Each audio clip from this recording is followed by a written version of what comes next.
Dear students, আশা করি তোমরা ভালো আছো। আমিও ভালো আছি। এসো ওয়ার্ড শিখি ক্লাসে তোমাদের স্বাগত। আজকে কয়েকটি ওয়ার্ড নিয়ে এসেছি তোমাদের জন্য, খুব সুন্দরভাবে মনে রাখার জন্য। দেখো, এই ওয়ার্ডগুলোর একটি বৈশিষ্ট্য হচ্ছে শেষে ও আর টি রয়েছে, প্রত্যেকটা শেষে ও টি রয়েছে।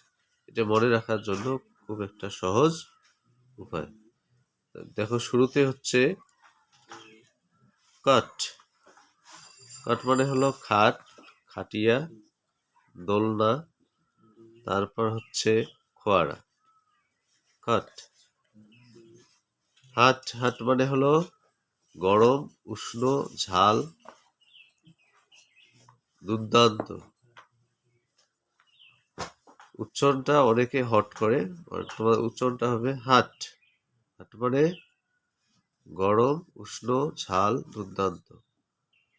মট মানে সংক্ষিপ্ত বচন, সরল বচন ইত্যাদি। আমরা জানি পট মানে পাত্র, উচ্চারণটা হবে এখানে পাট। পাট মানে পাত্র, মুচি, ঘট, বাজির টাকা।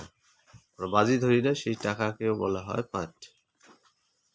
তো এই শব্দগুলো তোমরা স্মরণ রাখবা, মনে রাখার চেষ্টা করবে এবং লিখে রাখার চেষ্টা করবে। আমি আবার বলতেছি, দেখো, কাট, কট, হট, মট, পট। এটা সাধারণত উচ্চারণগুলো দেখো, কাট, হাট,